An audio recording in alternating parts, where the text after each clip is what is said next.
Today's guest is an Emmy award-winning drag artist who you may know from RuPaul's Drag Race Season 3, her very successful YouTube show, Very Delta, or maybe you are that sandwich artist from Subway that she is not a fan of. It is Delta Work. How are you doing? I'm good. Thank you for having me. I always love anything that you're doing because it's always so streamlined and pretty and the lighting is good. And even before we jumped on, you were like, nope, let's get this light correct. And I was like, oh, thank you so much. Because I don't see it, you know what I mean? So you have to be around people that can spot that. And I love that. So Can I tell you that I always get so nervous about speaking out? Really? Yeah, I'll be like sitting down and be like, oh, I look really bad, but I don't want to say anything because I feel like I don't like stepping on anybody's toes. Right. But then it's like, when do you step on somebody's toes? Well, and especially in a setting like this where, you have people that they've learned all of this, they know all of this. And it's not that they're, we walk in between that space of not really understanding the technology, but understanding the what is this going to look like on the outer end and how do I look best? Because sometimes I, fuck it up. So speaking of fucking it up, you fucked it up recently because you now have your home. I do. Congratulations. I'm excited. It's been a long time coming.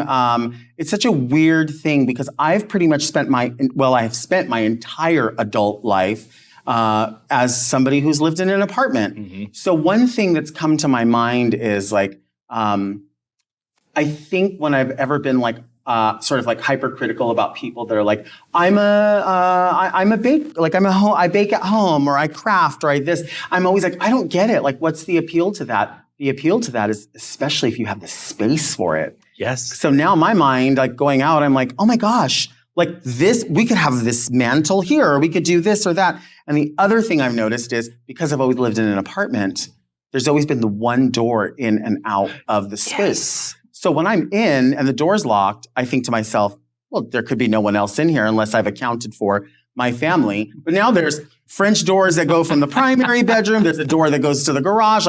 Now I'm like, am I going to lock the doors? Am I going to be safe? I don't know the noises of this place. You know what I mean? Yes. It'll figure itself out. And then you talked about you now have a dining room table, right? The dining room has always been the sewing area. It's always been a dedicated sewing area. So there's been a million different sort of nicer looking TV trays. Mm. So when you're like, oh, well, we cooked dinner. Because I'm always somebody who goes out. I go out to eat all the time. And I love it. I love it so much. But I used to enjoy cooking here and there. And I think now that I have the space for it, now there's a proper dining room I just went out and bought proper more dishes than I had before because I didn't need them. Yes. Right? And now you have the potential of having guests over and having a table being able to use. Course. It's just such an exciting time. That's what I'm looking forward to. I'm looking for the house aspect. So congratulations. Thank you. Excited. Well, let's get into your life. Okay. What was it like when you were growing up? I was born in the city of Norwalk, which is southeast LA County. So when people say where is that specifically, it's the armpit that connects Orange County and LA County. Okay. So it's right there. The 5, the 605, people are like, what is over there? You're almost to Disneyland. That's what I tell people. So that is where I was born. And then when I was around six or so, we moved to San Diego. And so we lived in the city of Escondido, and my mom was divorced at that time and was having a new start. Then she got with my stepdad after a couple of years. And then we ended up moving back to the city of Norwalk, where most of our family is in the adjacent area. Norwalk, North Orange County. I went to high school in Santa Fe Springs. Mm-hmm. And that's just where I've been. I went to community college in the area, and that's kind of it. I mean, I love living in the suburbs, and I think I say that because I've never lived in a big city. So for me, it's I've only traveled to a big city, but you can't really get the full experience for a couple of days just running in and out of a hotel. Yeah. So for me, I know the creature comforts of suburb living. You know what I mean? I've said to people before, I am absolutely the quintessential fat, lazy American. I'm suburban. I'm fine with fancy schmancy being Olive Garden. Mm-hmm. I am fine, having a drive. I'm used to a drive-through being open 24 hours, at least 3 in the immediate area. Thank you. I need it. That was like very, very common when I was in Tennessee. Yeah. It was like, your 24-hour drive-thrus. And then once I started moving different places, like this doesn't exist everywhere else. Right. Why not? We're closing at midnight. Why? Right. It's my culture. Yeah. It's my culture. I mean, who knows? It's going to be 1:30, 2 a.m. and then you want something. Right. And I need access to a Diet Coke at all times. Diet. I mean, that's my... You know what I bought at 7-Eleven? I'm going to have to feature it soon. I was there. Have you ever been to a swap meet where they sell like flip-flops? Yeah. And they'll have like the massive flip-flop as a joke? Yes. Right? So I'm inside and I'm filling up a soda and I look up and I thought, oh, they're advertising new refillable cups because there was a cup that was this big. And I realized it was wrapped and it had a skew. I pulled it down and I asked the lady, is this for real? Is this for sale? She's like, yeah, it's 100 ounces and it's $10. And she said, open up the inside and bring your receipt because the first refill is free. I mean, this is like level on level of like deals. Yeah, 100 ounces. I would like to say that I'm not going to fill it up with 100 ounces of aspartame. Mm-hmm. So I'm going to try to fill it up with water exclusively, maybe introduce a lemon, but yeah. You know I'm lying. I know you're lying 100%. Why do you know? I feel like you're looking through me. I'm looking through you because I know in my heart I would never fill it up with water. What if I filled it up with ice cream? What kind? What kind would you pick? Be honest. Be honest. Honestly, okay. I have a few different types of ice cream. Like if we're doing like a pint, a Ben & Jerry's Americone Dream. I love having a little waffle cone in there. Thank you. I love having a little caramel, a little chocolate. I love like, it's so good. I also used to be obsessed with, and there's not really any more Baskin Robbins really anywhere. I used to be obsessed with a pralines and cream milkshake. Okay, so if you want a Baskin Robbins, I'm going to let you in on a secret. There are two, maybe less than a mile from one another in Toluca Lake. There's one by a 7-Eleven where you can get that. Right next door is that. And then up the street, as you're going towards like Griffith Park area, there's another standalone. I don't know what it is with that area. Maybe people just love Baskin Robbins. They love Baskin Robbins. They're hiding from us. They are hiding from us. Well, when was the time that you as an individual knew that you were a homosexual? I mean, I recently saw a thing where somebody said there exists a picture of each homosexual as a kid when you could tell by looking at the picture, that's going to be a homosexual. And I was like, yes, we have those pictures in my family. There's one where I was posed in this apartment building that we lived in. And I was doing this, I wasn't even in like a Western outfit, but I was doing this pose with a hand on my hip and then like this kind of a thing. And I don't know why that was. That picture has been floating around forever in my family. And no one ever commented on that because people in my family don't have conversations about me being a homosexual, but they are aware of it. They don't hide from it. They talk about like a lot of my like quote unquote straight, because they're all straight, I'm assuming, cousins will just like, when I happen upon them at a family gathering, they'll just say, hey, how's showbiz? Which is, I think, a really nice way to like sort of reach across, especially if you've because they all work in very, very toxic masculine environments where even women in the jobs that they do are just sort of like, what do you know what I mean? Yeah. So I think very young, I was always super gentle, I guess is a way to say it. And then of course, as I was like in high school and stuff, I think I involved myself in a lot of activities in high school that were sort of quote unquote cerebral. So I was like, editor of the school paper, and I was president of the drama club, and I was things like that where you could sort of be elevated to a point where you were friends with everybody in all the realms. So like you never really had a problem, or I never really had a problem with people that were like on the football team because they were like, well, you write for the paper. Yes. You're our guy at the paper, so we'll be good. Like we don't have a problem with you. And then all the kids that were much, much smarter than me knew that I was also like, I wasn't traveling around for my brains, but I was still in those classes with them, right? Yeah. So we're talking about honors or AP. Harry Potter. I was Harry like, Potter HP. classes, right? Huntington Park classes. Huntington Park classes. Yeah, that's where I went. So yeah, I think definitely, I think I didn't have a word for it. I mean, I know that in high school, my very first sort of celebrity crush, well, as a kid, my celebrity crushes were John and Ponch from the TV show Chips. Okay. Right? So they were on, and they were fully like in gear, right? Yes. And I recently saw in Palm Springs, like maybe within the last couple of years, I went into one of the stores and they had like latex CHP uniforms. And I was like, this is what John and Ponch needed when I was a kid, right?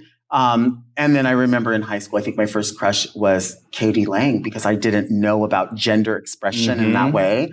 So all I saw in my mind was what appeared to be this masculine presenting person who was also very like effeminate and like soft, like someone my age, like a younger person. And I thought, oh my gosh, like what a beautiful, like, and still is beautiful and still I'm in love with. I would love to meet Katie Lang someday. I know that's probably not going to happen, but you never know.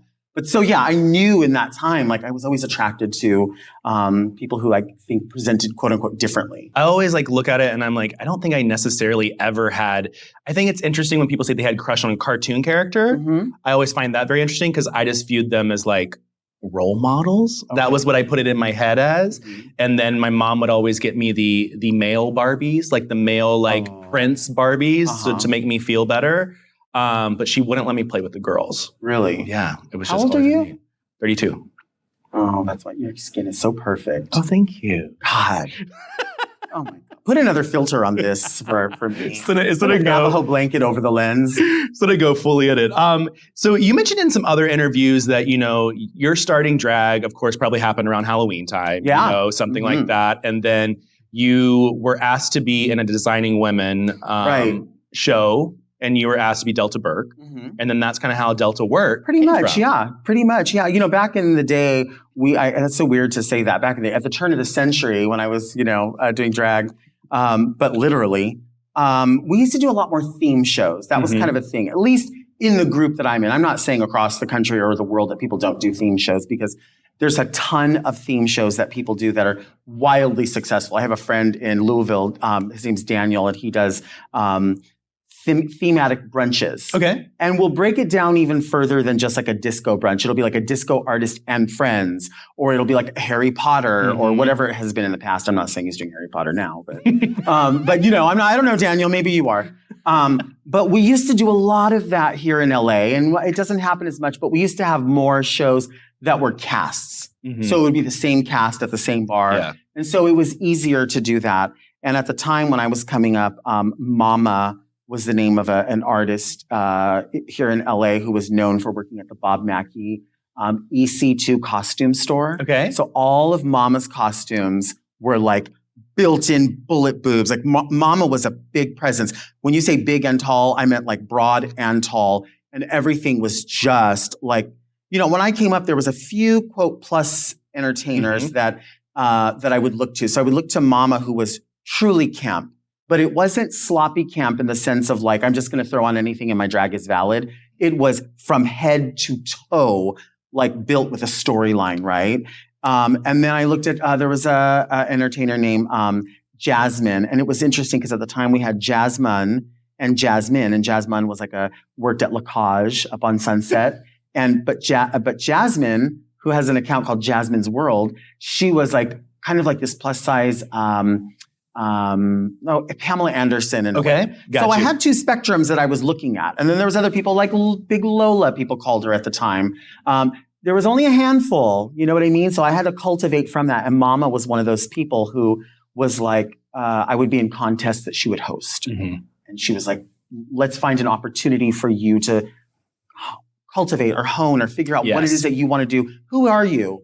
And she was very accepting of this idea that you do not have to create a character. She was a character, but she was like, you don't have to create a character. You don't have to speak in third person. If this is just an expression of you already, then it can be that. It could just be that. And that's how I've sort of always regarded what I do. I hold so much space for people who express their drag how they express their drag. I know people that speak in third person. I'll say, is this yours? And they'll say, if their drag name is Jennifer, oh no, this is Jennifer's. And I'm like, maybe that's just how you're able to process. But for me, I've always felt like it was an expression of who I already am. And I do think it has just given me carte blanche to maybe say things a little bit more or step forward a little bit more, if that makes sense. And I totally don't understand all the inner workings, but I fully accept being part of this sort sort of two-spirited. I'm sure that exists in a way. Yes. You know what I mean? So I don't know how it exists, but I'm sure it exists. And I'm sure there's levels of it. And I think all of this that we do is on some sort of spectrum, and it just falls here and it falls there. And I don't know. I don't know how to explain it, but I know I'm part of it. You are part of it. And I think that you were also a really big part of, and you still are, of the California drag scene. Yeah. And I know that I was reading, and there was a lot of people when I asked the fans to ask questions for you. Okay. They wanted to know, how are you, Coco Peru's drag daughter? Well, this is interesting because I was sort of adopted by Coco. Okay. And Coco, we first started this in a sort of, it was at first online because we see things so very, very similar. Okay. And I've been doing drag for a long time, but Coco was like one of the first icons I ever saw in film when she was in, what's the movie? I'm already blanking because I'm old. She was she did like a lip sync, and she like comes to the bathroom and she's singing I Am Woman. Okay. Right? And the character that she's talking to, his name is Gabriel. And my name is Gabriel. My given name is Gabriel. Which, by the way, anybody that's listening to that I just said that, it's fine that you have that information. It's not a secret. But it's really funny when people are like, hey, Delta, Gabriel! And they'll scream out, and you're like, no. Okay, let's just, they do it because they want people to go, I know you better than all this. No, you know me because of this. Yes. Right? Yeah. They know you because of that. And they want to seem special by saying it. Right. And it's a little bit, they do it because they know it will catch you off guard. Mm-hmm. But yeah, so we were online one time and we posted a picture. We did an event called Le Ball in downtown. And it was a beautiful big theater. And there's maybe I think like 6 entertainers. It wasn't big. And we posted a picture and she said, finally with my daughter, Delta Work. And I was like, oh my gosh, I love that you said that. And we had just stayed in contact. And she's, they say like you never want to meet your idol, right? Mm-hmm. Because you never know. And I've met some of my idols and I've worked with some of my idols. And I really had to step back over years and go, you're going to have to separate what you imagined and what you've always revered and what you know. Mm-hmm. Because you can still love that. You can still love that and champion that, even if you know that. And that's happened with like several people over the most recent years. But Coco was one of those people that was like, no, this is just the way it is. Like, you have to understand, we have these same wants and needs.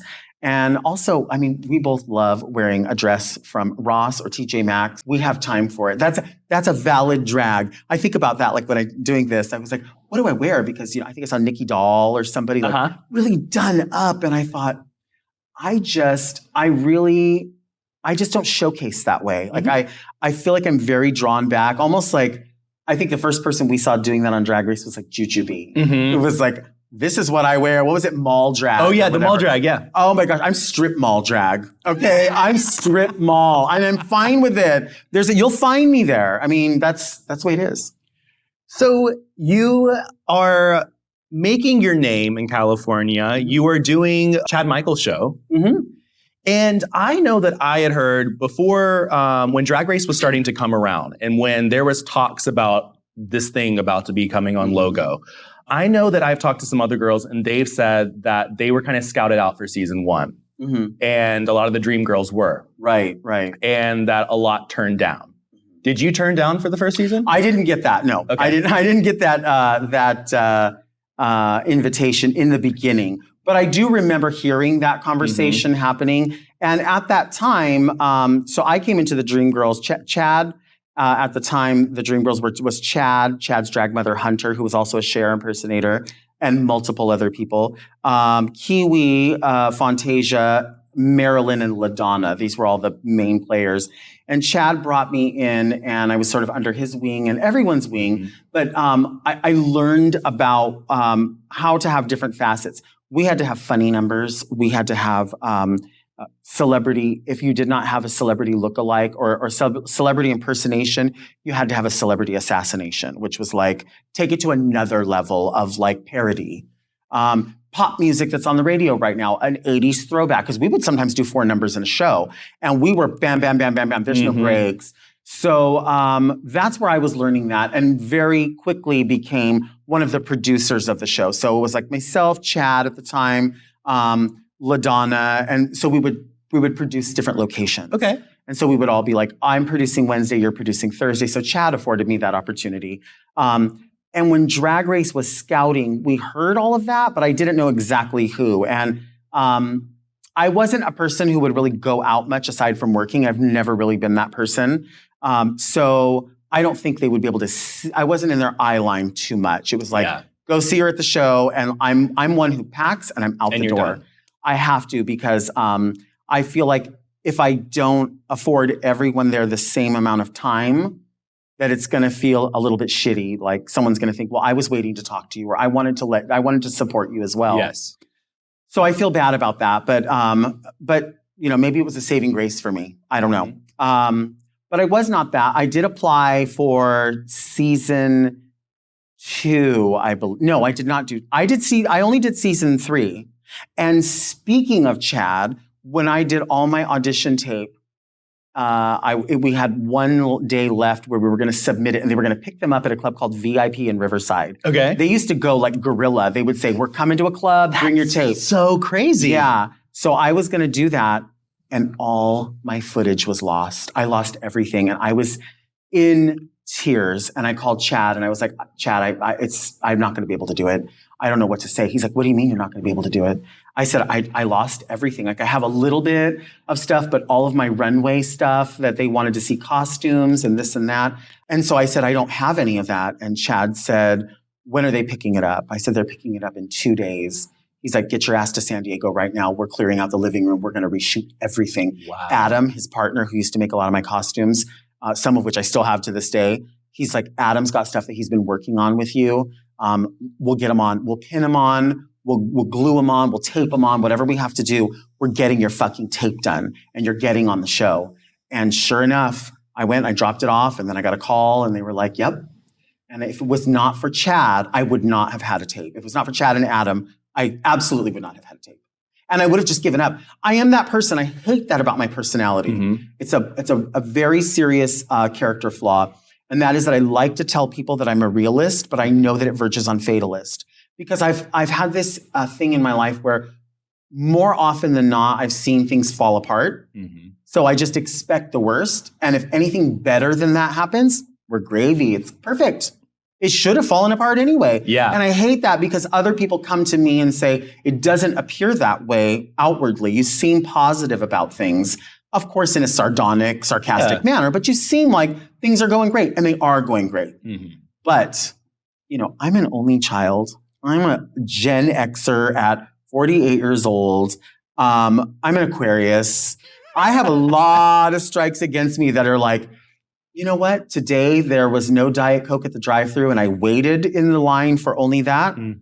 I need to drive my car into the desert until it runs out of gas, and then just start walking into a cave. That's where my mind goes. But for you, it's going to work out. I love that that's where your mind goes, because when I go through, sometimes you go through a drive-thru, you get a Diet Coke, that's like really all that you want, and then it's flat. Oh my God. Stop. And then I'll literally be like, okay, where's the nearest fast food place, the other one that I can go to? Yeah. That's what I always, that's the moment for me. I'm like, when a place does not fix their carbonation filter. Right. Why? Now, do you just like a cola in general, or do you have a specific, like, are you a Diet Pepsi person? It's Diet Coke. Okay. And then I have like a whole ranking system, and how I rank, like, fountain drink is clearly like the more like up there. And then it goes, it's normally like fountain. Then I can do like the more beer type cans, like the longer ones. Okay. Those taste better to me. And then we get a 2-liter bottle. Mm-hmm. Then we go to a regular can. And the last one I do not like bottles of Diet Coke. How come we didn't meet in another life? Right? We should have met. What's your system? That is pretty fucking accurate. The thing with the 2-liter bottle that scares me, though, is if I don't have ice immediately going and it starts to get warm, throw it out. Or put it in the refrigerator, of course. But when something starts to get, like, I will be at a restaurant, right? And I will be there, like, with my partner or my mom or whoever. And if somebody's drink is, like, emptied and they're going to get a refill, they're like, do you want the ice? And I'm like, yes, give me your ice. And I'll, like, dump it in my fucking cup. I know, it's crazy, but I'm like, I want the ice. It's got to be cold, and it's got to be like freezing. Yeah. It can't be, no lukewarm. Would you rather it be warm and highly carbonated or flat and ice cold? I think flat and ice cold. See, that's what I'm saying. Because I can get into like when the ice starts to melt and it starts to lighten in color. Yes. Okay, I'm fine with it. And that's fine. I don't want it, but it's fine. I don't want it, but I can drink it. It's cold. Yeah. Yeah. I love Diet Coke discourse. It's literally the best thing. Well, they're getting rid of. They say they're getting rid of it again. Again? Yeah, again. They said that it definitely is on the list of carcinogens because of the aspartame, and they want to get rid of it entirely and move us to, I think, Coke Zero. Coke Zero is tab with a fake label on it. I have friends who love, and I love them. And so I try not to argue about it with them because I love them more than I hate Coke Zero. And so just give me a Coke then. How about that? But when I do drink like a swig of a regular Coke, I'm like, if that's all someone has, I feel like my body crystallize. Like I'm like, oh, I feel like something's happening, and I'm like, like something bad is happening to me. It feels odd. Right. But it's not above me to eat a piece of cheesecake with a Diet Coke. So that's probably worse.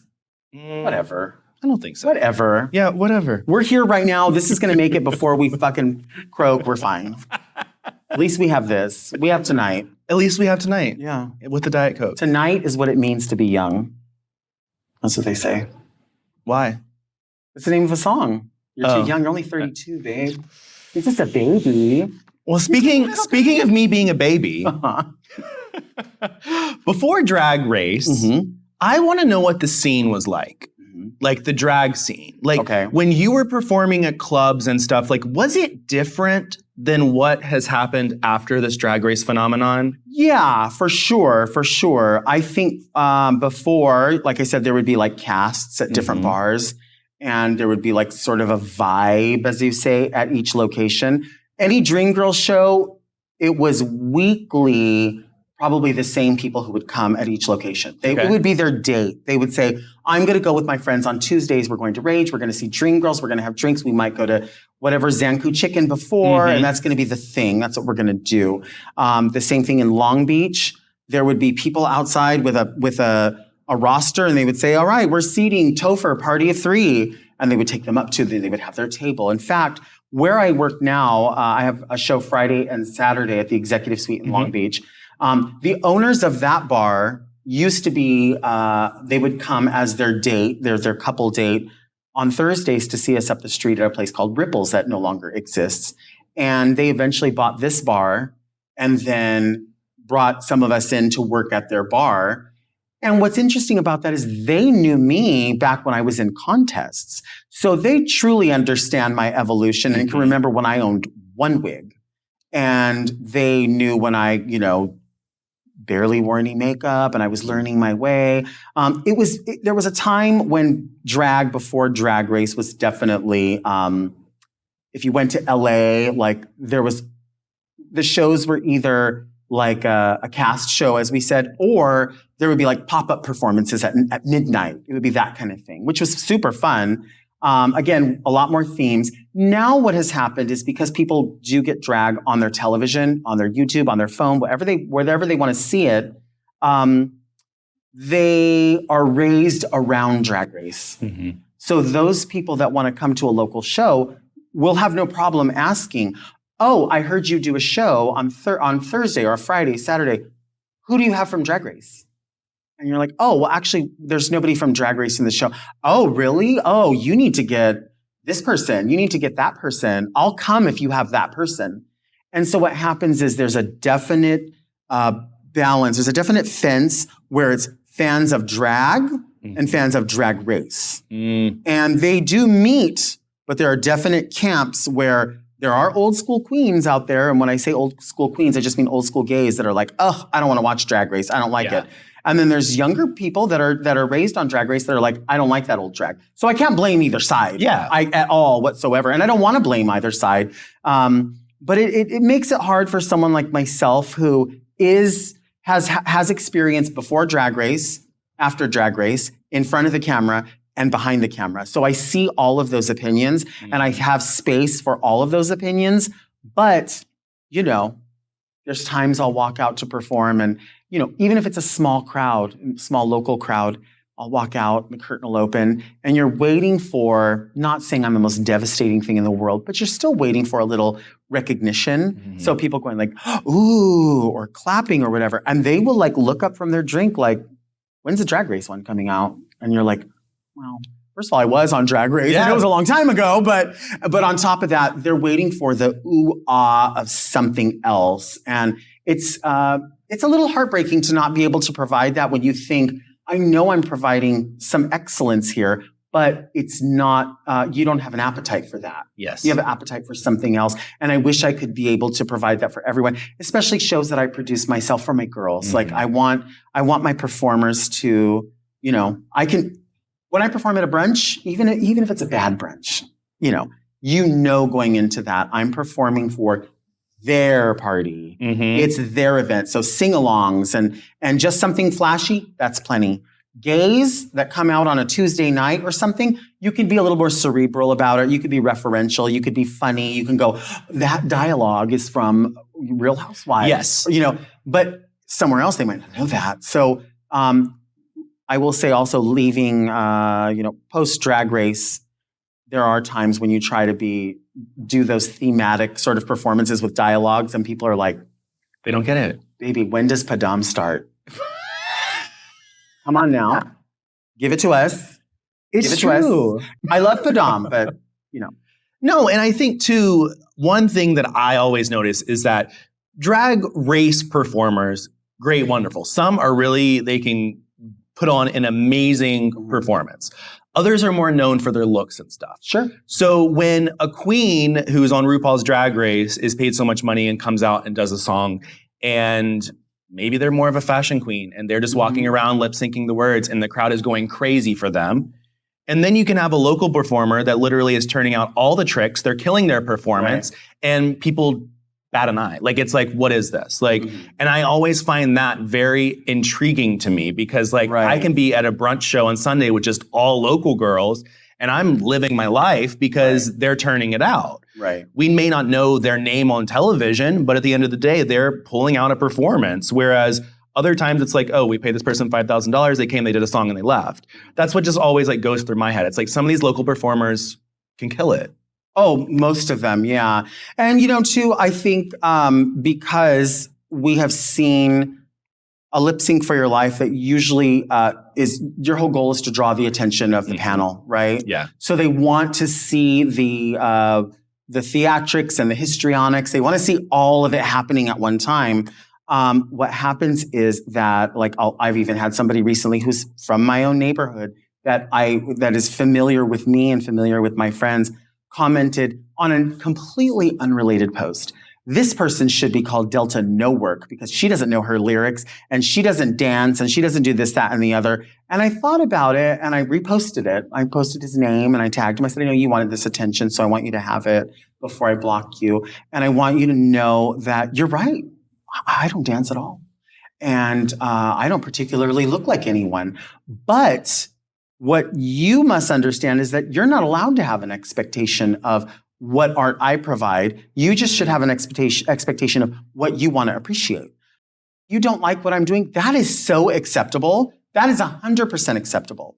But for you to assume that every drag entertainer, if you don't come out here and scuff up your boots and you're not pounding on the ground and you don't jump in the swimming pool, you're not serving me performance. Really? So if somebody does a ballet performance and somebody does a hip hop performance, as a professional dancer, one is more valid than the other? They both dance. Yeah. And I'm sure, and of course, these are always coming from people that are like, spread love and positivity. I'm like, oh, Jesus. You always look and you see the little quote in their little bio or something. That's it's in another font. Yeah. Not the other font. That's how you always know. No. I want to get into a little bit about your time on Drag Race, not too much, but I know that you were on there. You were with the Heathers. Do you ever regret any of the Heather stuff? Did you get backlash for that? I got a lot of backlash for that. I still get backlash to this day. The backlash doesn't come from anyone protecting who they believe to be the boogers or anything like that. It doesn't come from that. The backlash comes from the place that it's always come from. And that is from a place where people do not like there's a huge chunk of people that don't like fat people, people of color, people who don't look like them, or people who do not look like their other friends that they admire, speaking out. They love fat people in a cage.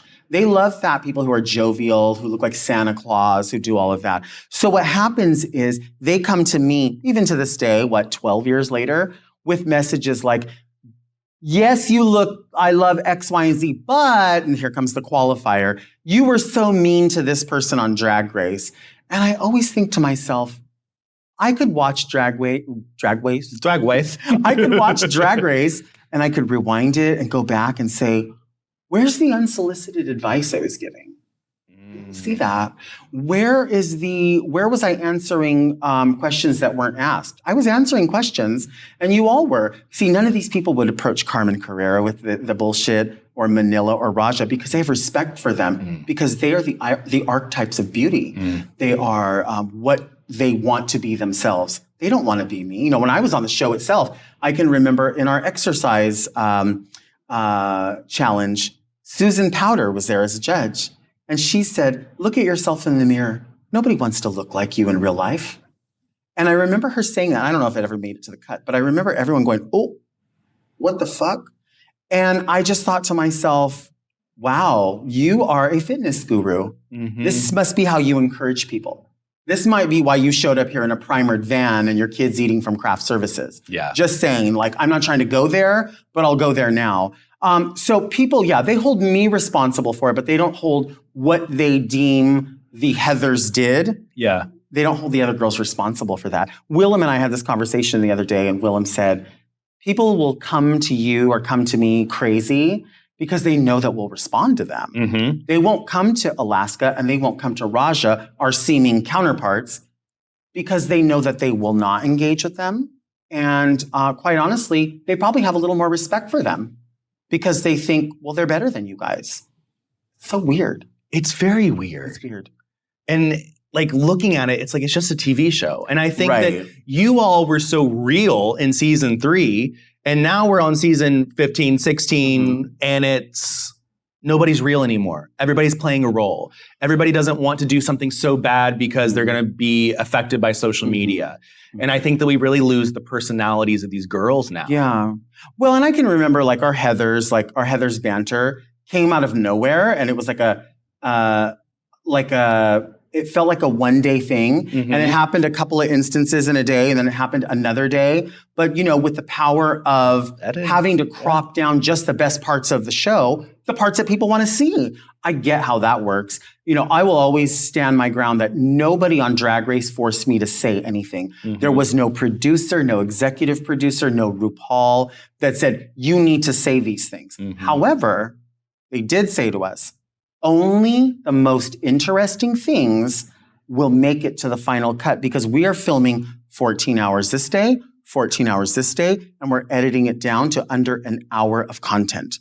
So if you don't realize that you are not just a contestant, but a cast member, you're not going to last long. You know, I mean, it sounds fucked up. People will, and anytime I give an opinion, people are like, it's because you're bitter. And I'm like, I don't think it's because I'm bitter. I think I'm aware. Like, yes. I've received a lot for not winning this show. I have a lot to be proud of and a lot to be thankful for. I'm not bitter for any of it. Winning the show is more than anything. I mean, yes, it's financially wonderful, but that's a massive burden for people who win. So maybe I'm lucky for not. But where I was going with this was, when they'll bring up a controversy with somebody. So they'll say, oh, the boogers, you're not friends with this person or that. Or how do you feel about, look what they've done now. Yes, look what they've fucking done now. Look at Shangela on top of the fucking world where she deserves to be. She came into something not knowing that much about drag, but having a desire, having a want, a need, and saying, I'm gonna do something with this, because more than knowing how to put on eyelashes, better than somebody else or this or that, she has personality. Yes. And people love somebody that they can connect with. And when Shangela, like, I think it was during the pandemic, I was looking at her as like, she was like a spokesperson for a luxury car. And I'm like, fuck yeah. I don't know if you have a driver's license, but I mean, like, no, I'm just, you know what I mean? I'm just saying, like, look at that. Look at that, and then look at what I have or somebody else has. I don't have that.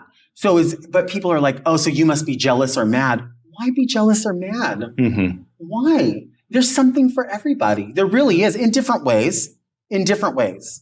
Yeah, and I think at the same time too, it's like you have these different ways, you have different talents that you all are so great in, and it's just like what is showcased. Sometimes also, like you said, like edit-wise, things may not be showcased of you girls that actually are great and wonderful. And you should be proud of each other. And what one person gets over another person may not even be the trajectory you want. Right. You may not want to be the luxury car salesman, Right. You may want to be the Diet Coke spokesperson. I mean, why not? I would love that. That would be fun. It would. You know what? The other day, sometimes I see people, it'll pop up that a big account is following you. And then all of a sudden, you think like, why are they following me? Like, what is it? There's a company called Big Fig Mattress. Okay. And they're known for, are you a plus size person? We're going to make a sturdier mattress. And they're like all over TikTok and Instagram, and it's a big thing. And I have friends or people that I follow. My friend Tess Holiday, she is someone who's like a spokesperson for them, I believe. Zach Miko, who's like a plus big and tall male model, he's a spokesperson. So they followed me, and I was like, wait, maybe they want me to be their drag spokesperson for Pride, or like, who knows? I want a free mattress. I'm down for it. And so I went back and I was like, let me go follow them. And then it was like, they're not following you. So I was like, but you all were following me. And then now you're not following me. Now I look like the fool. They did it because they wanted you to buy a mattress. You know what? I'm going to tell you what it was. They saw pictures of me and they were like, you're just not big enough. You're too small. I'm too small to be your spokesperson. That's why you unfollowed me. Hey. I mean, that's your fault, not mine. Yeah. Yeah. There was a rumor. It's true. That your exit interview, you actually said, when asked who was the shadiest bitch, that it was RuPaul. Oh, is that true? Oh, of course. Is that not on the episode? No. Oh, really? No, I said that. Okay. Yeah, I would assume that was still on there. No, apparently it was not. I don't remember when I went through it. And you know what's funny is I said that, 12 years ago? Only to find out, I don't know, just 5 years ago or so, that I was able to validate that. I was able to validate it. It wasn't not just a rumor, but like, then people could see the experience and go, oh, wait, you're right. She is the shadiest bitch. Well, let's speak on that drama just a little bit. You were RuPaul's personal hairstylist from season 9 to about 11. Yeah. Big gig, big opportunity. Yeah. How did you learn about that opportunity? How did it come to you?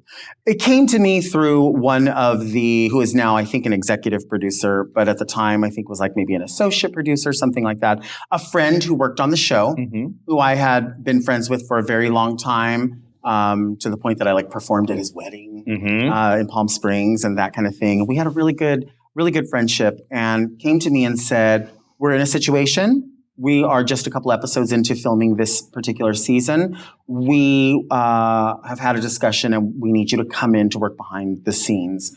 We're still settling everything. Can you make it? This is the date. And told me some of the intricacies, trusted me with why that was happening. And of course, I knew at that point, this means that I am going in place of Matthew Anderson to do one of the two jobs that Matthew did. Because Matthew was, of course, would not just do RuPaul's makeup, but also wigs and styling, all of those things in one. Best friends forever, from my understanding. And when I went into it, I didn't know who the makeup artist would be. So I remember seeing a call sheet that we got, and I saw the name of the makeup artist, and I knew, obviously, their given name. And I just texted and I was like, are you going to be the same place I'm going to be tomorrow? And they were like, yes, I didn't know it was going to be you. What are we going to do? And we're like, we don't know. We're going to figure it out when we get there. So getting there and understanding, we were going right into an episode. There was no conversations about what's to be expected, really. We're just going to learn as we go. So my directive was just keep it off my face. Just keep it big, off my face, cheat it for camera. That's where we're going to go. And then we'll move on from there. So that was my directive. There were tubs of wigs. And I was like, what do we use? And I, got friendly with Rue's assistant. And she was like, this is what we have used. These are some newer pieces. So in my mind, it was like, okay, this is what we're working on. Does this look okay? Yes, let's do that. I said, okay, while I'm doing that and while this is waiting, I'll start prepping some other stuff just to see. In my mind, I thought there was going to be like a try on, like let's try stuff on and see. I learned that is not the case, or was not going to be the case with me. And so moving along, we would ask for notes. What are some notes? What do we need? What do we need to understand? And after that first season watching, we thought every day that we were going in, like, fuck, we're killing it. Like, this is it, bitch. Like, there's no, like, we couldn't do better. And then when we saw it, we were like, oh my God, what just happened? Like, why are there eyelashes? Like, why is this like this? Yeah. Like, we didn't understand because we were learning what it was to have this monitor and this camera and what she wanted. And the fact that we also don't have a personal relationship with this person. So how do you say to them, no, girl, take that off. You're putting this on and we're going to try this. Or I need you to put this on. Or I need you to stand still. I need these things from you. Instead it was, is that okay? Can we do that? And, this is a person who is not just a drag queen, but the queen of drag. And has been used to one person always working with that person. So now these two people that are being entrusted with this, it was interesting. So moving into the next season, I felt like we had our wings a little bit, going, and we started working. Rue took us with her to the UK to do to shoot the Pirelli calendar, which is like a huge thing. We did that. We did some commercials for AT&T or T-Mobile. Did a few things. And then as things were moving into the, of course, the first season we were nominated, but then that nomination was rescinded. And it was simply because of a technical error, which was you have to appear on all call sheets. And we came in 2 episodes in, totally get it, not a big deal. But we were asked to keep quiet about that because for obvious reasons, it wasn't really... The more you talk about it, the more rumors come from it. So we were asked to keep quiet, and I did my best to, this was before I was an Instagram Live person or any of that. So there was no, I'm about to go off. Like none of that was happening. I was like, I love my job. I want to be respectful. I ain't saying shit. So I didn't. And, other people chose to do different things with that information, and that's cool. But I stayed quiet. We moved into the next season. Next season, I got nominated, won the award, was very, very excited about that.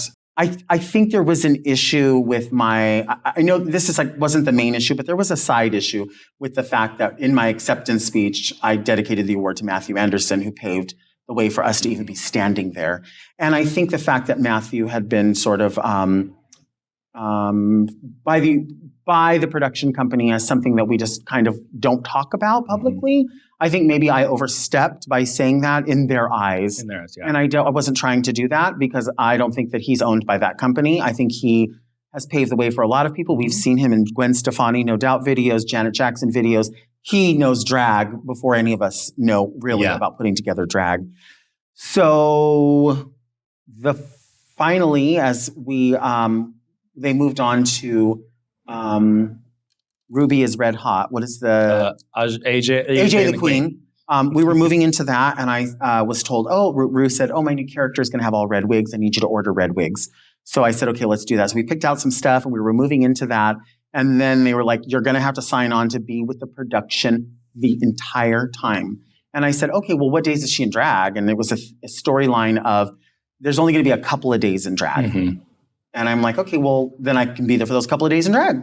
But I have to make my money otherwise. And the idea was, you need to become part of the union in order to be part of this show. And while you're at this show, you will be doing hair on extras. And I said, I don't do hair on extras. I do hair for the star of the show, and then I'm done. And I'm not trying to be fucked up, but I'm already in my mid 40s. I know what I want. Dolly Parton said, design, refine, and shine. I'm here to shine. I'm not designing shit. And I'm certainly not going to have people who don't know what I do telling me how to do it. The reason that I'm here in general is because you called me. And the reason you called me isn't because I'm the best at what I do. It's because I'm the best at keeping my mouth shut. They were not hiring a new hairdresser and a new makeup artist for RuPaul. They were hiring a new best friend for RuPaul. And that's what they needed. And anybody could do the work worse or better than I could. But they knew that I'm not, at the time anyway, wasn't going to go off. Mm-hmm. They knew when all of these things happened, it wasn't going to be an issue. So moving into AJ and the Queen, she brought in an amazing hairdresser that tons of queens have worked with before and has a huge list of accomplishments in the industry. Perfect fit. RuPaul looked gorgeous. I've always said it only takes this much for RuPaul to look off. And it only takes this much for her to look fucking great. Yeah. And a lot of people are capable of that, especially now. So I didn't do AJ and the Queen, and I sent Ru a message, and I said, hey, I know you're busy. Just want to know what to look forward to as we're moving into the first UK. And the message she sent back after a while was, hey, D, AJ has me busy working with Curtis from now on. Let you know if I ever have extra work. And that was it. And I thought, I've traveled the world with you. Wow. I've shot commercials with you. I was there for you as the person who was going to keep their mouth shut. You've written 2 books and that's all you could write to me? Thanks. Thank you. And that's when I realized I can always have respect for the image of the supermodel. Mm-hmm. I always will. But I question the ethics of a person like that. And I question the ethics of a person who, during the pandemic said, oh, it's too hard, so I need to get rid of my social media. I'm always going to hold that. And then it, of course, all trickled down to its final thing when I was nominated again for an Emmy, but I was no longer working with a production company. So because of that, my name wasn't put forward. So even though I was on every call sheet again and would have had my second Emmy, and the show won an Emmy for hairstyling, I wasn't put on the Emmy and I wasn't allowed to go to the ceremony. I mean, I even approached the Academy, the president of the Academy. I was sending letters. I was campaigning, petitioning to say, I am now a full-fledged member of the Academy. I am. But what's the deal? And the reality is the production company can put on or remove anyone they want from the award. That's crazy. So they were within their rights. They didn't do something that's not within their rights. They did do something that wasn't ethical. Yes. They were so uncomfortable with me being in that room that they were not going to have me be on that award. So when people say like, oh, you have an Emmy. And in my mind, I'm like, no, I'm a 3-time nominee and 2-time winner. Mm-hmm. Yeah. And I also have a VMA that Taylor Swift gave me, but I'm just saying. Well, you were just talking about, World of Wonder, and on any YouTube video about the whole situation, you commented here, you said, there are so many layers to this, but people aren't prepared for that because it discredits a company that has not done them wrong and brings so much joy by showcasing beautiful drag entertainers. There always has to be collateral damage, and that's me. Yeah, for sure. It doesn't matter because people realize, if this happened to what I call the 10%, if this happened to a name that everyone loves, nobody dislikes, everyone loves. If this happened to Alyssa Edwards, this would be a problem. If this happened to any of the names that are standouts or top 3s, it would be an issue. But there's a little camp of people, a Willem, a Pearl, myself, Fifi O'Hara, Tyra Sanchez, a million different people, King Sanchez, who people say, you're not grateful for what was given to you. You're too mouthy. You pop off too much. You think you're better than everybody.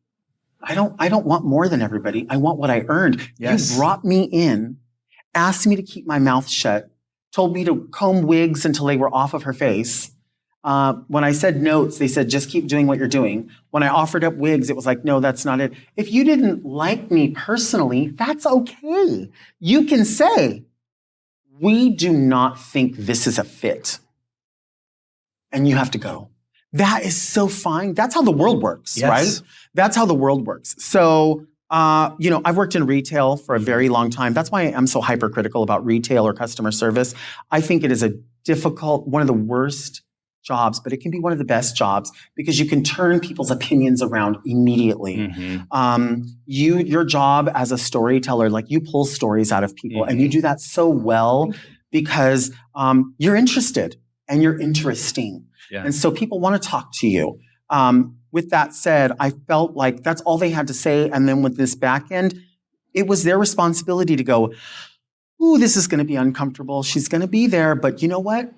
We're about integrity. She did do the work. Her name was on every call sheet. She's got to have the award. And why not let one of our alum shine. Yeah. Because this is the thing. All RuPaul has to do is sit back and go, look at my girl, Alyssa over here with her makeup palette. Isn't that sickening? I did that. Look at my Trixie Mattel. I did that. Look at Kim Chi inside CVS. I did that. Look at Laganja spreading stories all over the world and interviewing all these people. I did that. Why wouldn't the arrogance that we already know want to lay claim to that? Why wouldn't it want to do that instead of shying away from it? Everyone would have still said, wow, look what RuPaul did for Delta. Yeah. I could have run around and been like, look at my award. I'm so happy. And I am happy and I am proud of it. But the company still would have been shining. Instead, it was fucked up and it was mean and it was mean-spirited. It was mean-spirited. I will say to you, I haven't talked about this publicly, so I will say it here on this. 2 years ago, I was working at the launch of Paramount Plus. I was given the opportunity of social producing RuPaul's Drag Race All-Star 6. Very excited. I was like, this is exactly where my trajectory, and I'm feeling like this is great. I'm actually going to be working with the show. Right. I got this job. I was very excited. I get a call from HR, and HR says to me, you can no longer work for Paramount Plus because we got some calls from World of Wonder and you interview drag queens and we are not okay with that. And it is a conflict of interest because they are talking about the production company. And they said, you can either work for Paramount Plus, you'll never work for Drag Race, and the only way you can do that is if you delete everything you've ever put on YouTube. Wow.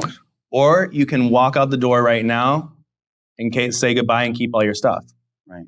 And I said, I'm going to keep all my stuff. Yeah. So then at DragCon, I had a booth last year and I had queens come through and interviewed the queens. And somebody from World of Wonder came over and they said, I would like to apologize to you. You weren't the Joseph Shepard that everybody thought you were. We had a Joseph Shepard who worked at World of Wonder years and years ago who stole content ideas from us. That's why you were fired. Wow. Just zero research. Zero nothing. It doesn't matter. And so sometimes collateral damage. When you girls talk about these stories, I see it. I see the other side of it because I lived on the other side of it, like, ironically. So I guess, did they contact you afterwards? Did you hear? You haven't heard anything from Ru or World of Wonder after? Nothing. And I've been since then, I think I've been to one DragCon. Mm-hmm. I love DragCon. I really do. It lost its sparkle a little bit for me personally, just because there are eyes on you when you do have a target on your head. And it's inevitable that you're going to run into people and they're going to see you and they kind of, mm-hmm.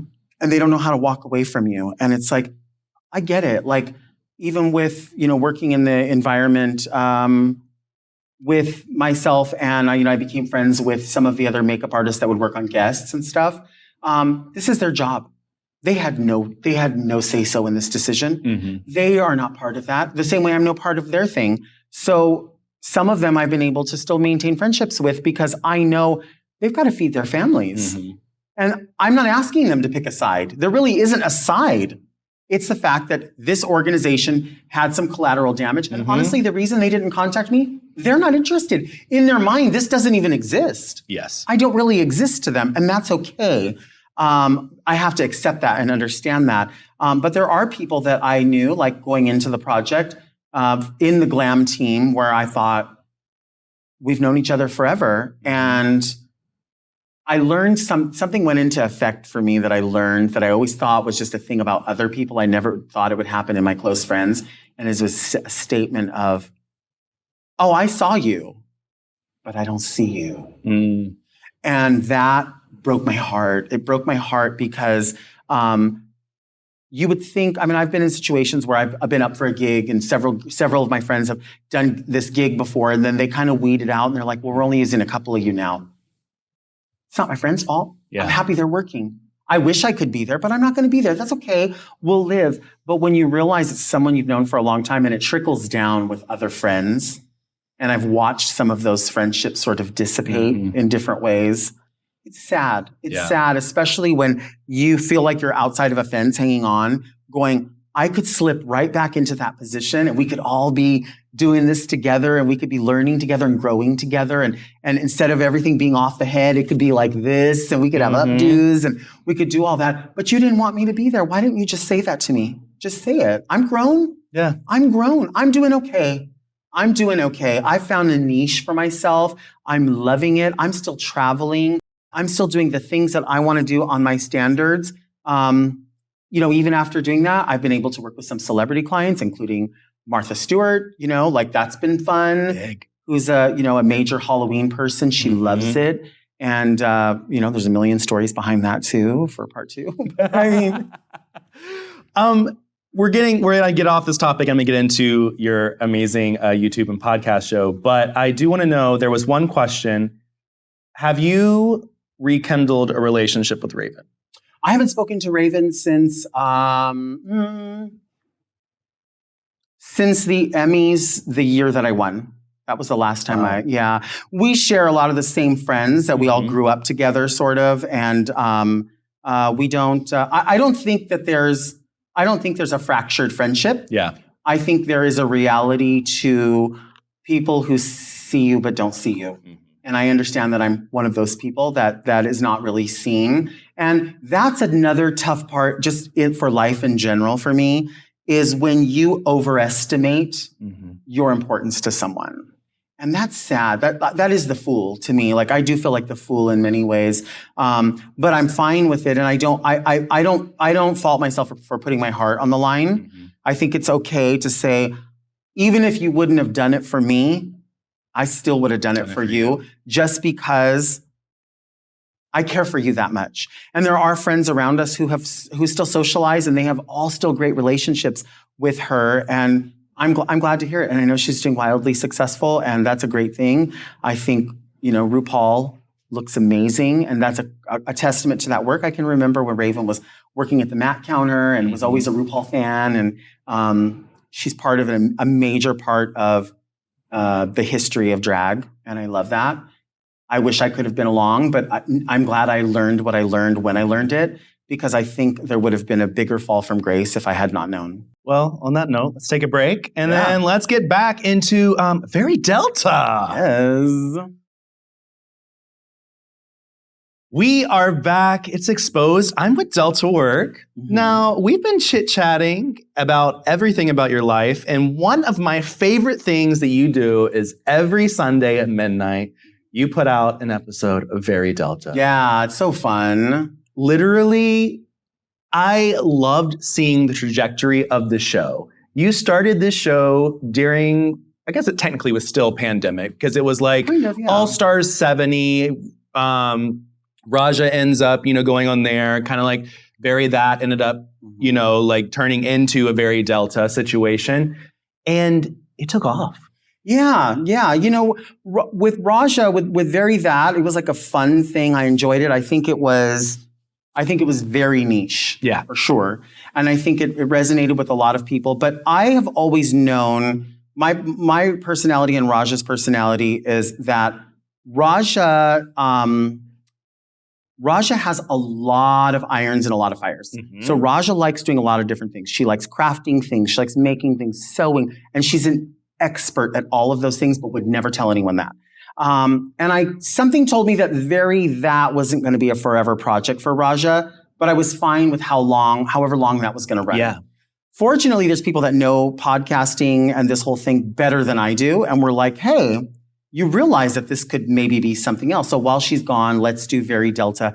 It'll just be a fill-in. And that's what I thought it was. So I was, like, hey, I have some friends that work in other parts of the entertainment industry that could be a good fit for this. So we did that. And then it just started resonating with people. And the interesting thing is I constantly feel, at least for the first year of episodes, I have felt like I'm sort of cheating people, because all I'm really doing in that beginning extemporaneous sort of talk is just talking about the things that have been fucking irritating me. And I feel like, that's sort of my superhero power, is to be able to pontificate about the tiniest shit. People always say, like, oh, there's bigger fish to fry. As I say, we fry the little fish here. These are the problems. That is a very good way of saying that. Yeah, so that's like, nobody wants to fry them, but I do, and it doesn't help anybody. There really are bigger problems in the world. I know it, but for that 10 minutes, it's a moment where those little things that get on all of our nerves, I feel like we're able to just like talk about those things, and I have no solution. Because if I had the solution for it, then what, it's again that thing of like being a fatalist and not a realist. A realist would say, all right, there's no Diet Coke. Drink some water and then leave. But the fatalist says, what am I going to do? I was expecting Diet Coke. So there's that. And then the interview portion, and again, initially it was like people I know, but how do I share what I know about them with other people? And then it was like meeting other people. I think like what you do with introducing these drag personalities to other people, even in just this interview alone, there's going to be a point where people are like, well, I wanted to hear more about that. Yes. And the perfect part is if say the conversation was on Very Delta and the Very Delta conversation was only around fast food, let's pray that person makes their way to an interview with Joseph Shepard, who can bullet point some things that everyone wanted to know about that they didn't hear about somewhere else. Exactly. And they can't hear about somewhere else because you can pull out of people what I just can't. But I might be able to have these tiny fish fries about shit where you're like, why are she frying fish about that? Who cares? You know what I mean? But people care because they want to hear all the conversations, yes. I think. I love it. I want to read something. You had an article that came out shortly after you were on Drag Race. Okay. So what, 12 years ago? Yeah. And the interviewer asked you what you were looking to get out of the show professionally. You responded that you were getting asked to do a show by fans. You said, I can totally see Delta work doing a cooking show and logo, and I thought that would be pretty interesting. I always had a passion for journalism, so that could be interesting. My dream job was to be a foreign correspondent. Mm-hmm. So I wanted to be like Christiane Amanpour, and I wanted to be in other countries. I wanted to be like in the field. I wanted to be reporting these stories and sharing all of that. And then eventually I was like, no, I want to be an anchor. I want to be a nightly anchor. So it made sense when we did like the QNN. It was my favorite challenge. Yeah. And I remember thinking like, oh my God, I get to wear the Marshall's dress. And I think I might have originated, at least on Drag Race, a Karen wig in that. So, it feels good. I like it. I'd love to see more. I mean, I'd love for this to see many. We always say like, I'm very like, oh, well, there's Very That, there's Very Delta. What else? I said, oh, we should have an exercise show called Very Fat. Hey. Exercise show. We just bring in exercise people, fitness people, and we come in and we try shit out. I like that. And that's what it's called. It's called Very Fat. Very Fat. Yeah. Well, we can't bring Susan Powder because she's a fucking... No, and she's gross. No. Well, as we're closing all this out, I have fan questions for you. So let's do a little speed round, quick fire. If there was a fire and you could only save one perfume, which perfume bottle would you save? I would save Youth Dew by Estee Lauder. You know what? Yeah. Somebody actually said that in the comments. Yes. I would take that. Would you ever do a Very Delta podcast tour? 100%. That's what I want to do. My problem is that I don't have a manager. And so I need a management team that's willing to take their cut and spell it all out for me. The people that have those contacts already. I have had management in the past, but this is something I think that could be done, and it can be done very easily. I literally have like a syllabus lined up for how that hour show goes. Like I've written it out, and it's very, very easy. And I think the format lends itself to a lot of people wanting to buy tickets for it. A lot of people would. They would want to see a lot of different people, but it features a person from each area as the guest. Smart. A mover and shaker from their area. And then a couple of pop-up performances, a meet and greet. It's cute. It's fun. I love it. And I think that you would enjoy it so much. Why were you asked to be a driver in All Stars 1 but not compete? Because I think that the thing is, the people that produce the show, they see star quality in different people. And I get it. Like, I understand that aspect. I don't feel shade in it at all. When someone's not asked to do something, they have to figure out, where can we use you as the star? Are you going to be in Vegas or are you going to be on tour? Are you going to be doing commercials for us or are you going to be, what is it that you do? I think they're very wise about that for sure. Yeah. Who are your dream guests for Very Delta? Dream guests, Katie Lang, for sure. I would love to have Katie Lang on. I would love to have Delta Burke on. Ooh, that'd be great. Yeah, I got to meet Delta Burke one time, and she knew who I already was because she had friends gays in Palm Springs. That made me happy. Jacqueline Smith, Cindy Crawford, Gloria Estefan. Oh my gosh, I could keep going, but those are some of them. Do you have a band list? Do you have a blacklist? The people that you'll never have on? I don't think so. No, I can't think of anybody that I wouldn't want to have on, just because I really will say that I do 100% feel like all the girls that I know from Drag Race don't have a problem with me. Mm-hmm. I don't have bad blood with people. I have people that I'm on the outs with, for sure, but I don't have bad blood where I'm like, if I saw you, I would fucking start a fist fight. I don't have that. I have people that have broken my heart. Friends, and I have people that have a completely different view of life, and that's just the way it's going to have to be. But nobody that I mean, probably maybe Donald Trump. Yeah, I don't want Donald Trump or Ron DeSantis. No, if you had to have sex with Donald Trump or Ron DeSantis is not that bad looking. You know, he's not that bad looking. No, I feel like it would have to be Ron DeSantis. Yeah. Maybe like tie him up and just leave him when you're done. Right. I'm imagining all of this. Last fan question. When styling wigs, do you prefer styling synthetic or do you prefer styling natural hair? Synthetic wigs and synthetic wigs that are old.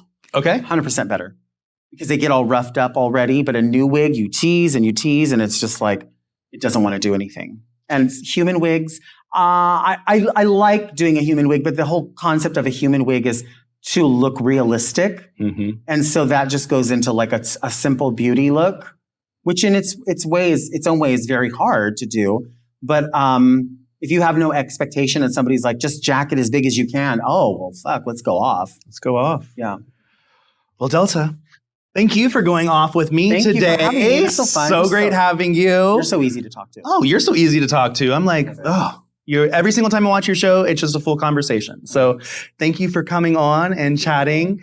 My last question for you is there words of wisdom that you have for our beautiful LGBTQIA+ community? Yeah, I think there is. I think that you have to absolutely fry the small fish. I mean, I think you have to set your expectations and they have to be, though, still realistic, right? We're in a really, really scary time. Mm-hmm. And we all, especially as we've just come out of Pride Month, but for us, Pride celebrations really happen all the way till November. So there's still going to be pop-ups and we're still going to walk into stores and see little Pride setups and that kind of a thing. And we want to still be loud and proud. For the moment, we have to realize that our safety is really, really paramount. And just because you want to walk into a space and go, I'm proud, and you really have to gauge how important is this message and that who are you preaching it to, mm-hmm. right? Having your booty cheeks out and screaming at the top of your lungs inside of a church during church services, I get it, I agree with your message, but you're preaching to the wrong choir. Yes. You're not preaching to anybody. Nobody here is here to hear that, right? Mm-hmm. That's not the space for that. Although it should be, we shouldn't have to keep preaching that we want to be treated fairly and equally. Mm-hmm. We shouldn't have to do that. We are still doing that. We're going to continue to do that. But what I mean by all of this is really have your faculties about you. Really, literally realize who's walking behind you, mm-hmm. what store you're going into, where you're spending your money, what's going to happen if you stand up at the dinner table and tell your family, this is how I feel about X, Y, and Z when there's nobody else in there to protect you. Mm-hmm. Anything can happen. I mean, people go missing. It's scary. He's just heard about this poor kid that's been missing and living with his mom this whole time. And there are people that will control you. I mean, I know that sounds crazy because I'm a true crime person, but I'm saying I'm saying it because it happens. Mm-hmm. It fucking happens. And you have to be aware of everything around you at all times. You really do. You do. Especially in this day and age. And you have to know, listen, if you go in and there's no Diet Coke, there's going to be a problem. Exactly. People go missing. That's on them, not me. Yeah. Yeah. And what's next for you? What do you have coming down the pipeline? Coming down the pipeline. Again, really working on this idea of a tour. Okay. It's a really, really, I really believe it is not just possible, but probable. And I think it's one of the easier things than some of the things that people take on. What I need, though, is someone who says, I'm well-versed in doing this. This is something that I could make money off of, you could make money off of, and other people that want to connect with you and want to make that human connection can have happen. I'd like to see that take off by the end of the year. You know what I mean? I think there's a place for it. That's happening. Working, of course, on Very Delta going into its now second year. I'm also have a podcast on the Sony Podcast Network, and it's called Fierce Rivalries with myself and Kelsey Padgett. And we all we do is we talk about historical rivalries between Coke and Pepsi, Betty Davis and Joan Collins, or Joan Collins. She probably had a problem with her. Yeah, too. it probably did. But so it's just different names or places. I love that podcast. I'm trying to find a place where I can get Very Delta people on board with that as well. Because, we always want people to realize that it's more conversations we're having. So if you get a chance to listen to that podcast, it's a lot of fun. It's audio only. Okay. And I'd like to see that go. Here's an end game. I know we're going long because I talk too much. An end game is to really have my own, not as a replacement for the podcast, in addition to a true crime podcast that I host, where I tell the stories of a lot of different things. And I don't want to go too far into it because one of you bitches is going to steal this idea, and then I'm not going to have shit, and then you're going to win your Emmy for it, and my name's not going to be on the fucking thing, and then I'm going to be mad at RuPaul, and then I'm going to be pissed, and then I'm going to be Diet Coke, and then I'll be with Joseph, thinking about Joseph and Ron DeSantis. Anyway, I love true crime so much. We talked about earlier how, listening to the podcast, I have a hard time listening to my own voice because I know how grating it is. And so I don't know why people listen to it. Maybe that's why they don't mind looking at it, because maybe I was supposed to be born rich, but I was born way too beautiful. And so what happens is they're able to look at me on YouTube and go, this softens the blow of your voice. You're so beautiful. You know what I mean? Hair off the face. Look. Yeah, see? So beautiful. And it makes it not so bad when they hear my voice. Yeah. So anyway, I would like to have a true crime podcast is what I'm getting at. I think we should make it happen, guys. We need to start it. We need to make it happen. Speak it into existence. Speaking in it, you did. You spoke a lot of things into existence 12 years ago, and they happened. And here we are. So here we are, and let's do it again. Thank you so much for being here. So excited. I'm Joseph Shepard. This is the fabulous Delta Work. Until next time, thank you guys so much for watching, and be sure to check out Delta every Sunday for Very Delta at midnight. Technically midnight on Monday, but I guess it's however you want to say that. Yeah. Until next time, bye guys.